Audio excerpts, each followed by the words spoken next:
Could Dallas Cowboys wide receiver KaVontae Turpin be more involved in the offense than anyone thinks? All that and more in this episode of Locked On Cowboys Podcast. You are Locked On Cowboys, your Locked daily Dallas Cowboys podcast. Part of the Locked On Podcast Network, your team every day. Locked on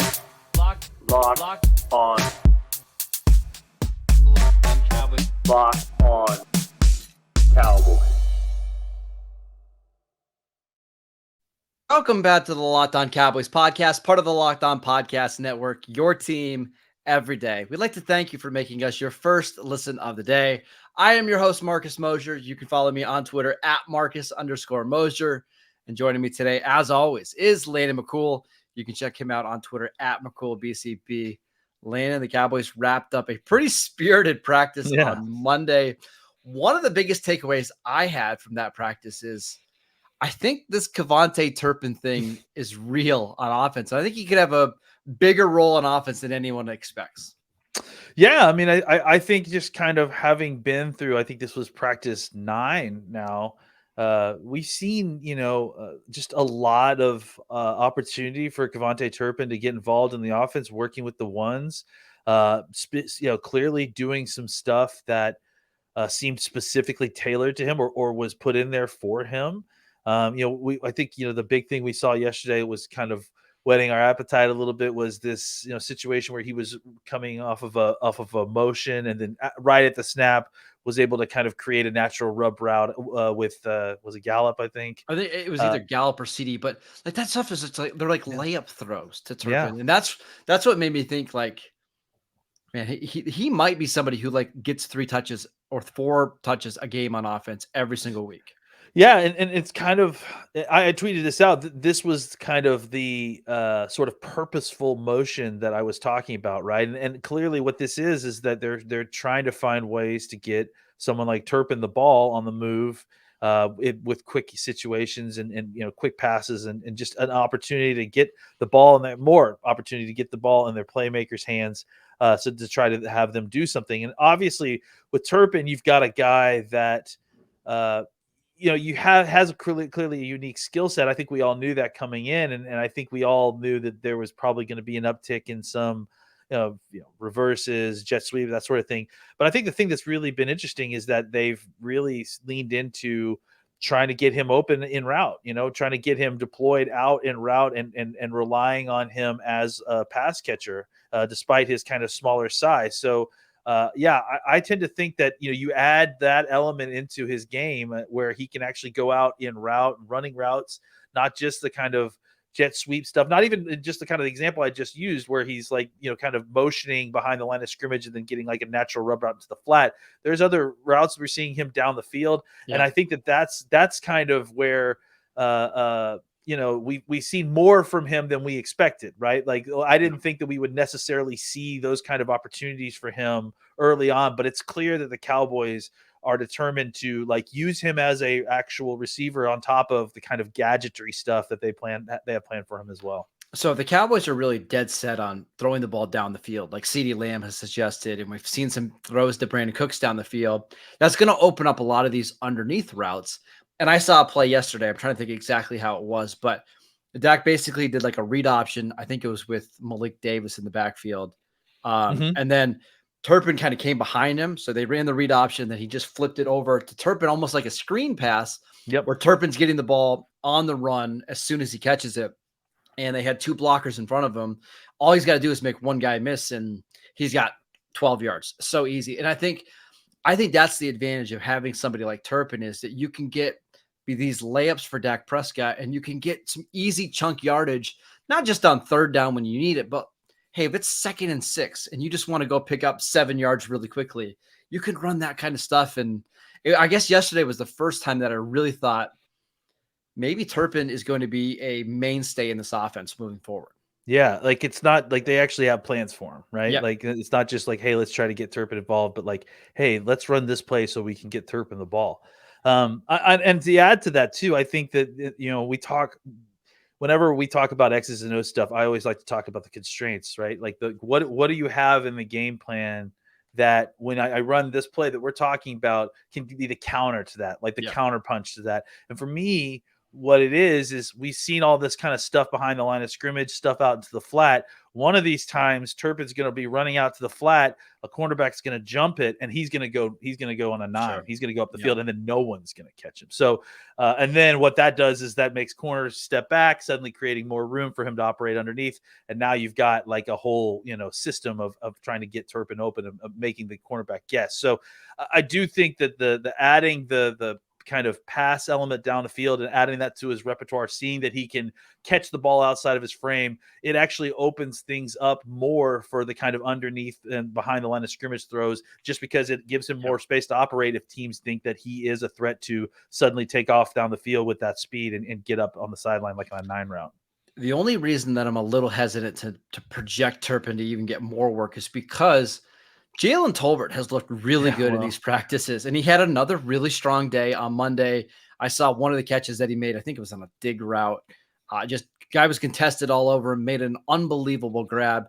It just seems like anytime that he's targeted, he's making plays. He's this drumbeat has continued, and I just wonder, like, how are the Cowboys going to be able to find targets for all 5 of these receivers?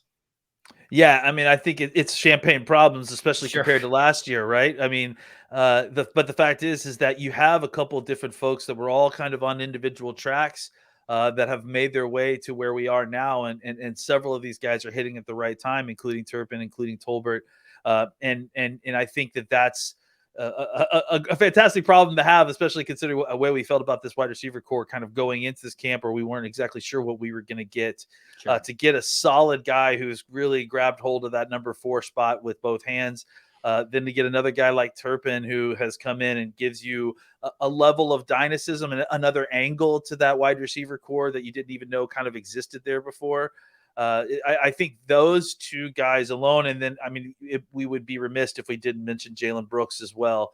I think that between the 3 of them, they've kind of completely reshaped how we feel about the middle of this wide receiver core, and how this room actually is deeper than we kind of expected going into this.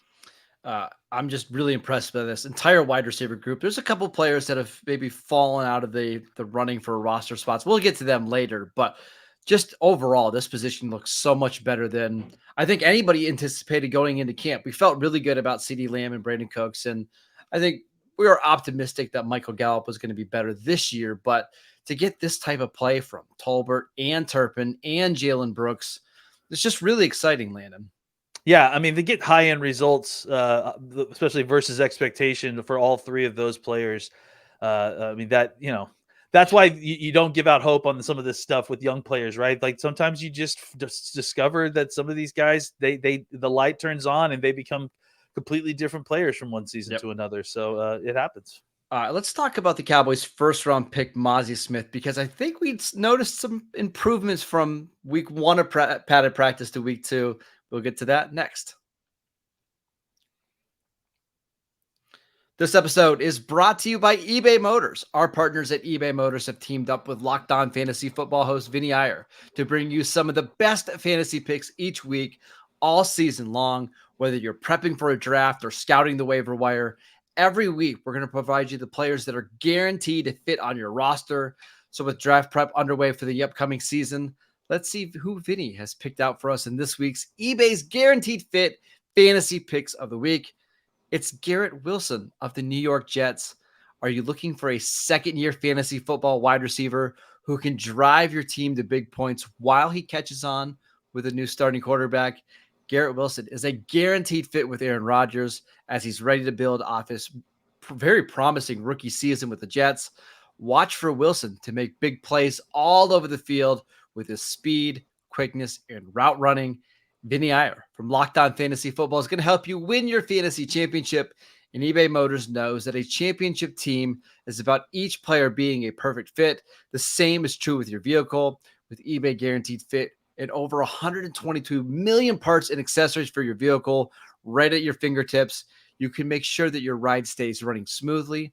They have air filters, brakes, batteries, taillights, shocks, struts, you name it. eBay Motors has it, and they'll make sure it's the right fit for your car because eBay Guaranteed Fit helps you understand exactly what part you need for your vehicle the first time. So go forth, switch gears, crank the AC, and say goodbye to sweating. If your ride needs a little fixing up, because now you know you'll always be set up for success from the get-go. With eBay Guaranteed Fit, everything your vehicle is calling for is just a click away. For the parts and accessories that fit your vehicle, just look for the green check. Get the right parts, the right fit, and the right prices at ebaymotors.com. And let's ride. eBay Guaranteed Fit only available to U.S. customers. Eligible items only. Exclusions apply. Welcome back to the Locked On Cowboys podcast. Every day, we're going to be back tomorrow answering your Twitter questions. I believe the Cowboys, I think they're off today, correct? Are they off on Tuesday? No, they practice today, but they're off tomorrow. And okay, so we'll do we'll do a recap of the practice tomorrow, and then on Thursday we'll do your Twitter questions. So make sure you guys are tuning into both those shows. No, actually Thursday I'm going back to camp on Oxnard. So, actually, yes, we'll do questions on Thursday morning, and then we'll do a review. Sorry, we're all figuring this out on the last second. But this is the way the players feel. The camp days just start to run together. Exactly. But the good thing is we've got a preseason game on Saturday. We'll make sure we break that down and get you ready for that. But Lane, I want to talk about Mazi Smith because week 1 of padded practice, it was clear that still getting used to the speed of the NFL, working on getting off the snap, working on the technique. I saw a couple clips that you and our friend John Owning have posted. Seems like he's improved quite a bit on his get off. What have you seen from him in the last couple practices? Yeah, I think improvement, and that's what we needed to see. And honestly, it's one of those things where, this is not, there's nuance here, but I don't think this is a difficult thing for someone to learn, right? To get off the football, to use their explosiveness. I mean, if you have that kind of explosiveness, to be able to use it to your advantage is just something that you just try to work on getting better. But I think what we've seen from Mazi is that he kind of had to learn the initial technique of the footwork, the stance, how to get out of the stance, just getting used to reacting to the center or guard's head. And the movements and knowing when the not to listen but to watch, with where the ball, when the ball is moving.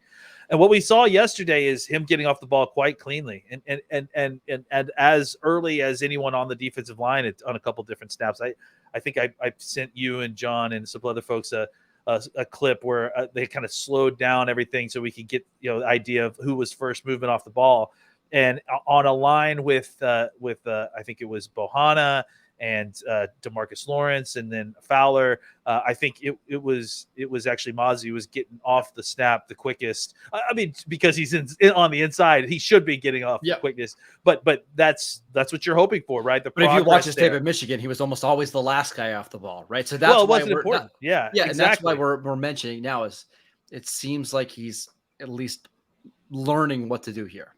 He's definitely trending very much in the right direction, and honestly, I think it paid dividends for him yesterday. Right? He was able to get what I would have called a sack on that Tolbert incompletion to McQuamu. Tolbert incompletion that McQuamu knocked down. On the back end of that play, Mazi clearly would have gotten either a sack or a strip sack. There was another play or two where he was able to get into the backfield. Once to create a tackle for loss, another time where he just got into the backfield and muddied things up so bad that it destroyed the play. So, we're seeing more and more of him, being comfortable with getting, across the line of scrimmage, and that's the thing is that he doesn't even need, he's not going to win solely on his elite jump, no, that's not his game. That's not what they drafted him in the first round. Exactly. But if he can get into the crack, if he can get into the gap and use that strength and just disrupt bodies on where they're supposed to be going, run games are very much built on precision on where these angles are and having correct leverage. And if you can get in the backfield and just disrupt and muddy everything, nothing's going to work right, and you can destroy a whole run concept by yourself. So that's what we're hoping to see. And then I think the other thing, the results, right, that we're also hoping to see, we're seeing more linebackers pull the trigger from the second level and able to cut through and get into the backfield and create tackles for losses instead of being cut off by guards and centers that are getting to the second level. So, and that's all about Mazi and the defensive tackles kind of really doing their jobs, holding the offensive linemen at the line of scrimmage. The Cowboys were doing some short yardage stuff yesterday, not necessarily the goal line stuff, but just regular short yardage stuff. and a second team defense that had Mazi on it. I think it was Bohanna might have been the other defensive tackle. He's another guy we're going to have to mention because he is starting to really have a fantastic camp. I think he's taken this Mazi draft pick seriously, and he's really stepped up his game for sure. Well, so they ran 2 sets of like 3rd and 1 and 4th and 1. And the second team defense, which you mentioned, it was Fowler, Mazi, Bohanna, and I don't remember. It might have been Sam Williams as the other end. Yep, stopped the offense on all 4 plays. Now, you could say, hey, should we be concerned about the Cowboys offensive line? I think it's just more about the depth of this defensive line than anything, but it's just unreal the production that they're getting from their backup interior defensive lineman now. It's really exciting. It really is. Yeah. And again, like it just opens things up for the guys on the outside. Dante Fowler, I mean, look, if we're going to point guys out, Dante Fowler has looked like an absolute demon on almost every single run defensive rep I've seen. Like, it's crazy. He's also going up against like the Cowboys backup offensive tackles, which I mean, which are the backup offensive tackles at that point, because the first team tackles were the backup tackles because we don't have them in there. I just feel bad for these offensive tackles because this is somebody who's probably going to get like 6 to 7 sacks during the regular season, and he's going up against like offensive tackle 5 and offensive tackle 6. You know, that's one of the things too. Like, you brought up a good point. I just will throw this out here. I think we should reserve a lot of our offensive line, feelings or thoughts about like exactly where they are, especially the backup offensive line, until we see them against another defensive line. Like I think it's probably an unfair comparison for the second offensive lineman to be, constantly going against these guys that are clearly a rung or 2 above them. And I think we'll find out this week against Jacksonville, like not in the first half or first quarter, because Jacksonville is going to be playing the starters and the Cowboys won't be. But like in the 3rd and 4th quarter, like if Brock Huffman and Matt Farniak and Alec Lindstrom are really struggling against Jacksonville's backups, then I'll be concerned. But they don't have a Dante Fowler or a Dorrance Armstrong that's going to be playing in the 3rd and 4th quarters of these games. It's just not going to happen. And before I get the backup, the comeback for the backups have to play as for the starters sometimes.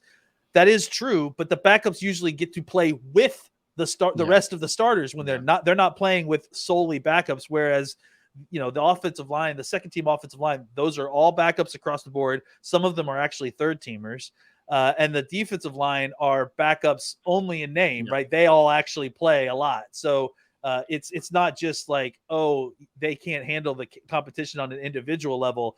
Offensive line is a weak league system. Absolutely. So if you have a 3rd teamer in there, they'll find them and they'll exploit them. So it's tough to be on the second team offense. And if you've watched Cowboys preseason football from, I don't know, the last 30 years, this is nothing new. Like it's really hard to find quality backup offensive linemen, and it makes these preseason games it makes them really ugly at some point. But I got a feeling the Cowboys defensive line, when we get to these preseason games, when we get in the 3rd and 4th quarters, are absolutely going to eat.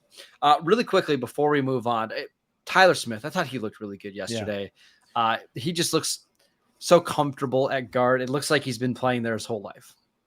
Yeah, I mean, just physically moving bodies everywhere. Just like he's just the tip of the spear, the run game in a lot of ways. And he looks like the guy. I mean, you don't have Zach Martin out there. Tyron Smith is looking good, but to me, Tyler Smith right now is like the top dog. I think he's the best offensive lineman. I think he's the best offensive lineman out there, and without Zach Martin. So and he's played like that so far. He's really, really had a nice camp. All right, Landon, I want to talk about some deep sleepers at Cowboys camp that we haven't got to talk about enough yet. Let's get to those guys next.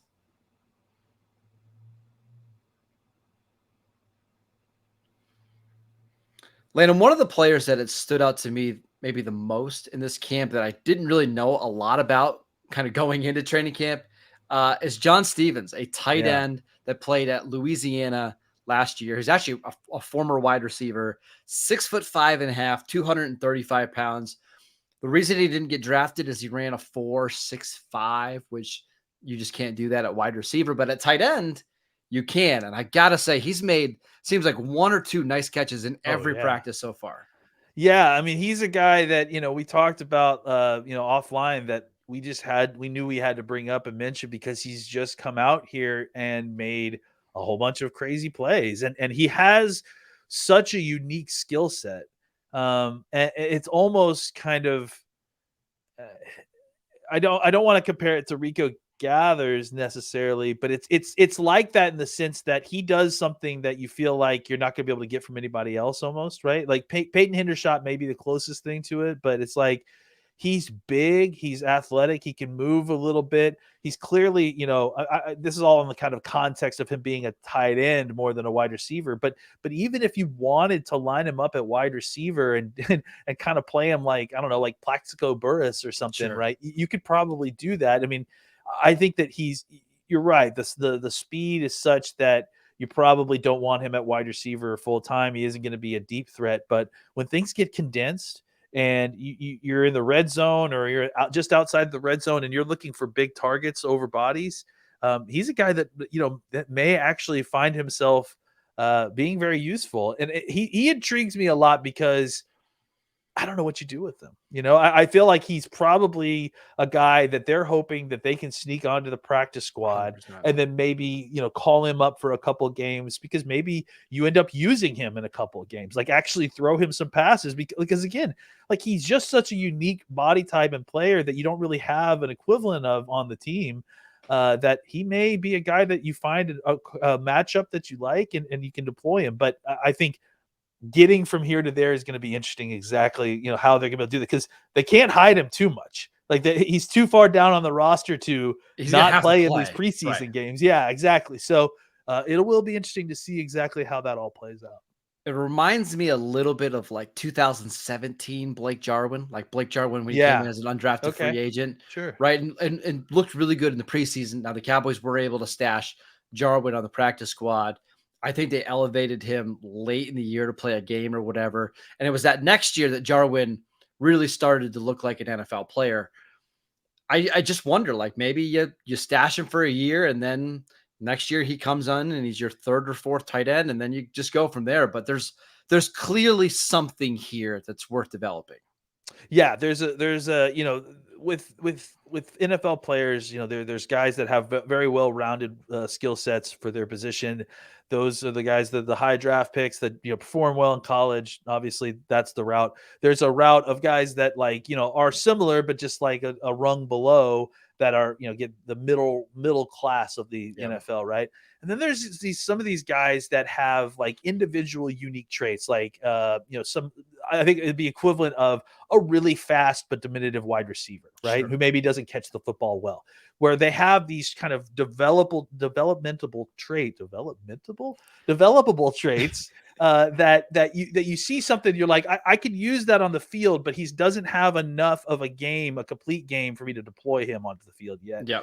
And those are the kind of guys that can be interesting to kind of develop because if you can get them to learn just a one or two more basic elements of the game, then you can put them on the field. You can exploit that trait that you've seen in them, and then hopefully get something out of it. But it is kind of a weird gambit, right? Like Yes. it's Yes. interesting to see how it all kind of will play out, especially like on a team building. I'm fascinated to see how he performs in the preseason.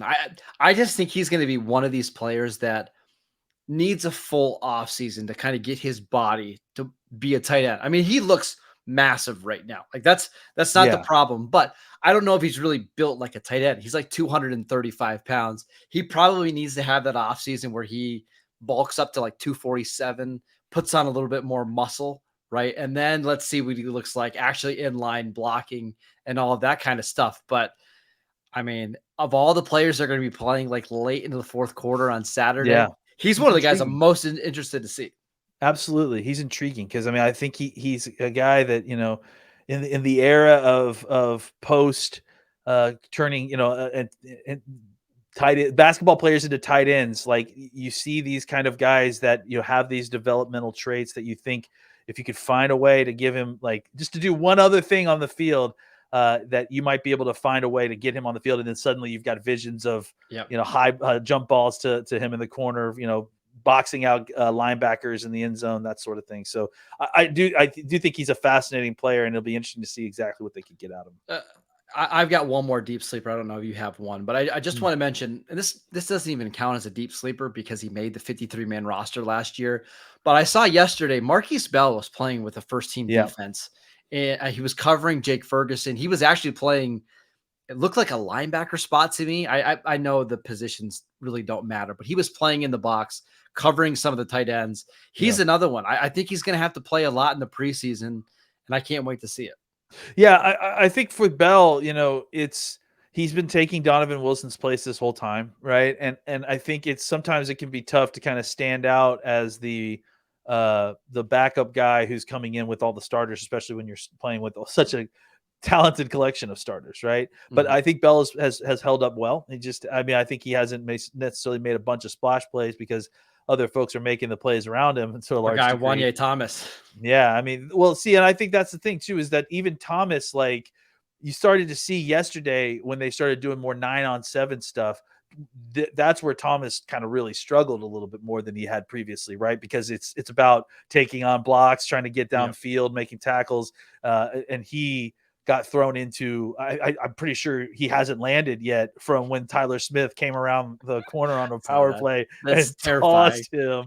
I think he learned a valuable lesson about, what it takes to play run defense as a safety, lesson that Marquise Bell, I think, is probably already learned at this point. And it feels very much like those two players are competing for one roster spot. Maybe. And it's probably going to be the guy that helps the most in run, defense. And that's where Bell has an upper leg or upper hand here. But again, it might just come down to who plays better in preseason, who performs better on special teams. But it's another position that I can't wait to watch in training camp.